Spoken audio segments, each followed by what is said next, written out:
Joining us is the Minority Leader of the THA. He is Kelvin Morris. Good morning, sir. Good morning, Sean. Good morning, Keaton. Good morning, Trinidad and Tobago. Good morning, Mr. Morris. Well, Mr. Morris, of course, we asked you to come on your show expecting to get your response to the launch of a new political entity, which I have been waiting for since January. Now, I will be honest, full disclosure, I don't necessarily agree with everything that any politician says, and yourself included. However, I have to admit this situation, I can't necessarily disagree with you, at least not fully, because I do find Farley set the goalpost of January. Now we're in April. Now now the goalpost was set again for yesterday. We're here today. I have different views on the need for this whole process already. But I didn't set the goalpost. Other people did. And the fact that there's no follow through with what is being said is what worries me. What about you? Well, I mean, this thing is such a comedy of errors, and we are all over the place. Like, honestly, Tobagonians right now, we are just waiting to exhale because this current arrangement, and I continue to tell people, it is, when you look at the very characteristic of Mr. Augustine is now coming across to people as somebody very untrustworthy, because what Mr. Augustine says and what Mr. Augustine does are complete opposite, and you just cannot trust his word. You cannot trust him to be consistent. I challenge the media, I challenge all of Trinidad and Tobago to look at anything, any kind of commitment that Mr. Augustine has given, and check it out for yourself. See if he had been consistent in keeping those commitments. And I'm talking now more than the party. We had a situation where we had Mr. Augustine giving a commitment that he would do a reshuffle. That reshuffle was promised since last December. Where is that reshuffle now? We had a situation where Mr. Augustine promised the public servants in Tobago something called an ex gratia payment. He said that ex gratia would be paid last Christmas. Where is that ex gratia? We have Mr. Augustine promising us a party launch last week. And up to this, we came yesterday again.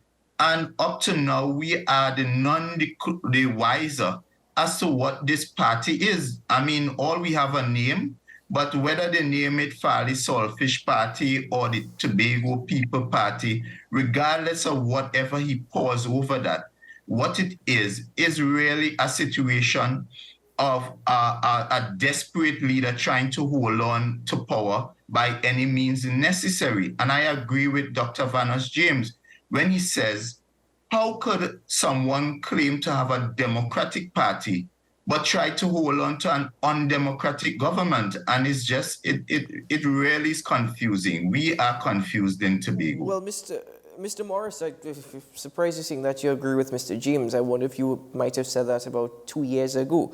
But you've also suggested that people are misinterpreting how a true political party is formed. Could you elaborate on that? Exactly what is a true political party, and how is a true political party even formed? Well, that is the question, Keaton. And when you look at the genesis of this party that they are now calling the Tobago Party, how many persons would have participated in that process? As far as my count is, nothing more than 200 to 300 persons. And in terms of, we are hearing about a constitution. How many Tobagonians participated in that constitution? So this thing about ground up, it is nonsensical. And when you think about charging people, it was advertised $350 to come to be a part and be a member.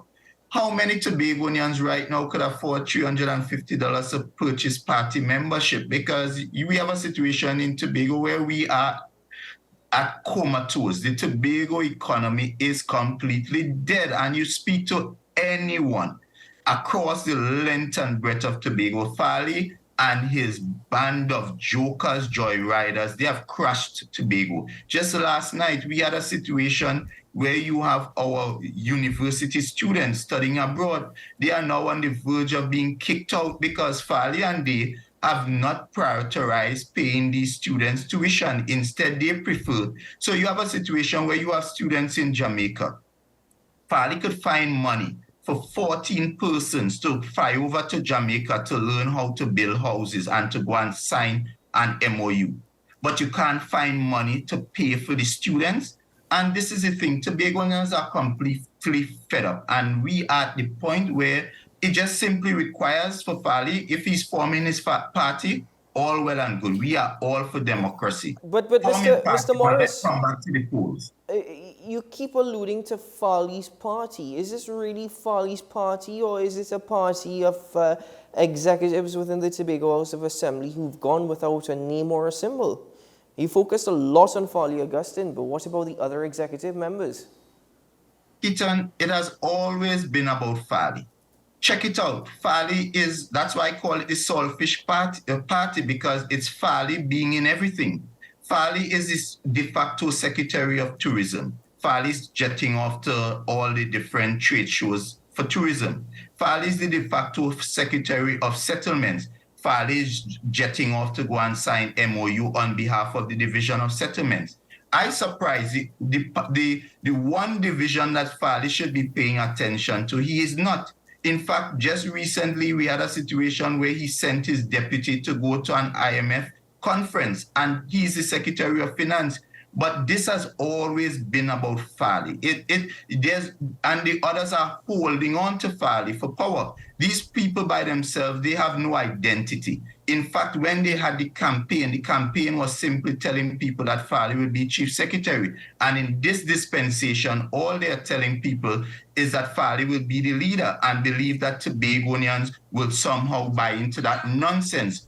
But Tobagonians now are clear about who Farley is. We have seen Farley for over a year and a half, and Farley is untrustworthy. Farley is a man without a plan. Farley lacks leadership capacity. Tobago is facing a serious leadership crisis as we speak. Is Farley a threat to the PNM Tobago Council?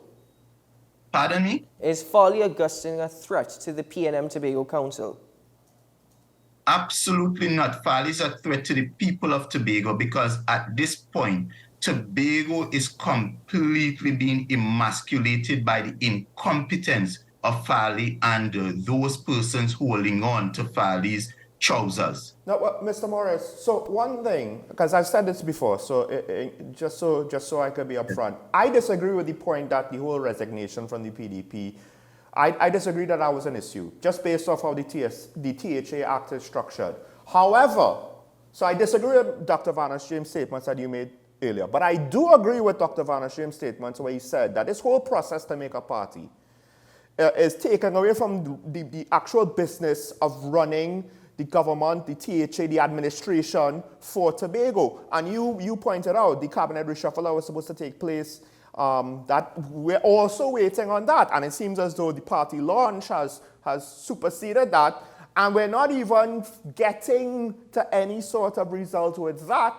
And we could only speculate as to what else with regards to official government business is being put on the back burner as the members of the executive focus on this as opposed to their own jobs, which I guess goes back to your point. So I'm not necessarily going to agree, but do you agree with that, though, that this whole process, I don't necessarily like it, but I can't help but say this dog and pony show now, which is very political and not much governance.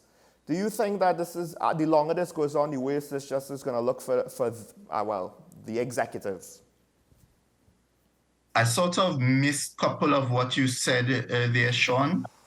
So I don't know if you can repeat the final part because I missed the final part, which I suppose would have had the real meat of the question. Well, the longer this goes on, is this just going to make the executive look worse and worse because we don't know What else is being put on hold to launch this party, to settle this party, to create this party, but yet we still haven't even seen anything much of a party? Well, that is the point, and I suspect that this would be dragged on, and they would have to Begonians, carry the burden of their incompetence for a long period. So I expect that they would not just automatically transition into a party, because you see, part of the narrative is they know that Tobagonians are saying, we did not vote for this. We did not vote for independence. What we voted for, we believed in the PDP's mandate. We believed in their mantra, let's fix this. And we gave them the opportunity. But within a year, that crashed. And in fact, that government collapsed. And what you had was fragmented persons holding on to power. And we are now at a position where they have now formalized themselves into a party which people didn't vote for, and they know Tobagonians will be clamoring for an election. So I suspect they will drag this on and pretend, because if you look at the narrative of Farley, he was going to launch this party as his administration's party. And then he backpedaled and said, no, this is really the party of the people, and I'm just the facilitator. And we know that is a game. We know that is not truth. Mr. Morris, right? So I know that you're his political opponent, so obviously we will all have to take the answer with a grain of salt, but I'm still curious to ask you the question. Yes, you've alluded to it. Farley is up front, and maybe there's one or two key people behind him, and then after that, we don't necessarily hear much. And is it that they just weren't ready for the success of winning the last election? They weren't prepared, and now we're potentially seeing the lack of preparation or the lack of experience? Well, you're so correct. Remember, the whole clamor was about 21 years of PNM governance, and I'm not saying that the PNM was perfect. I'd be the first to say that the PNM made errors, and over time they would have disappointed people. Persons would have had their different grievances, and they decided they wanted change. That is all fair, and that is all well. But what you had was a bunch of persons who had no kind of experience, no kind of exposure, not prepared, and they were able to benefit from, the disenchantment that was basically in the space at the time. And now that they're in the seat of the power, they are ill prepared. They do not have any plans. They do not have the competencies, and that is being reflected throughout. And the persons now are becoming frustrated because the governance that they would have expected, the governance they hoped for, it is woefully lacking in Tobago. Tobago at this point has a serious leadership crisis, and I say that across divisions. When you speak to leaders, public servants, senior public servants, they are saying that there's no kind of consistency, there's no kind of clear policy, and there's no kind of leadership. And this is what is really the crux of the matter. So whether it's a new party, but the point of the matter is that the business of Tobago continues to suffer. And that is where my concern is. I'd like to shift focus for a moment on the PNM Tobago Council. The reason being is because the PNM Tobago Council is not right now very much strong, in the sense that you've described a leadership crisis in Tobago. I think many people can argue the same for the PNM Tobago Council. Is this not an opportunity, given the weakened state of the THA executives and the fact that even though the THA Act does not recognize party, there is no collective party in Tobago amongst the executives? Isn't this an opportunity for the Tobago Council to actually rebuild themselves? Well, we've always been doing the work. And, one thing we say, and one thing you can credit the PNM for, whether we are in government or out of government, we continue to work on behalf of the people. And therefore, we understand that if we are to truly represent people and to be better as well, it requires us to do a lot of groundwork. So I know on the ground, persons may have been saying, some of the feedback I get is that you all need to be more visible and so forth. And what has been happening is that because the party would have experienced such an overwhelming defeat, it would have taken some time for persons to build back confidence to be out there as well. So we've been doing the necessary institutional strengthening to ensure that, all organs of the party are well equipped to interface with the public. And I think a lot of that has been done, and we are now ready to really be out and about. And in the coming weeks, that should be unfolding in a major way. Without giving away too much, but I know the political leader and his council team, because one of the things I must express is that I'm not an executive member of the PNM Tobago Council. So therefore, I'm speaking simply as a member of the party now. But understanding at the Tobago Council level what is happening, I can assure you that the party is well equipped. We are well prepared, and a lot of groundwork have gone on, under low. Now, though In terms of us being ready. Though you've given that assurance, as you've just pointed out, one of the major criticisms is being more visible. So whilst you are the minority leader of the Tobago House of Assembly and you are in a position to bring these issues to light, is the PNM Tobago Council in any position to be critical of any political party in Tobago right now? Of course, sure. And even as minority leader, I can say without contradiction, Tobagonians would tell you, if you're to have heard it, I've seen polls and all different, I am and continue to be the most visible, most active area representative. I continue not only to serve my area, but I continue to be up and about, treating with the entire Tobago. And so, as I said, the party itself continues to do the kind of work that is necessary to ensure that when we bring policies and so forth, there are policies that really speak to the heart of Tobagonians, understanding what Tobagonians require with respect to agriculture. There are a lot of work that started that we would continue with respect to ensuring that we can provide farmers with the kind of support, one, ensuring that they have tenureship and that kind of thing. When we look at tourism, two of the major challenges with tourism is access and accommodation. So it means that we need to be able to woo more airlines, but at the same time, we need to also have we need to add more rooms, and we need to add quality. In fact, we need to add some brand names as well in Tobago when it comes to hotel. So that is easy for, there's some kind of synergy between the brands and the airlines and the travelers. So therefore, that is something we need to really look at in a big way. When we look at human capital development, one of the challenges we have as well in Tobago is with our young people. We send them out, they get qualified, then they come back to Tobago frustrated because there are limited opportunities here. We have not built out in a robust way, sorry. But we don't have too much time, so I want to ask a final question. Now, granted, I'll happily discuss tourism with you at a later date. I don't agree with everything you just said, but some of what you just said, I actually think is interesting. But with regards to this current situation, I'm not saying that it's probable. I'm not saying that it's even unlikely.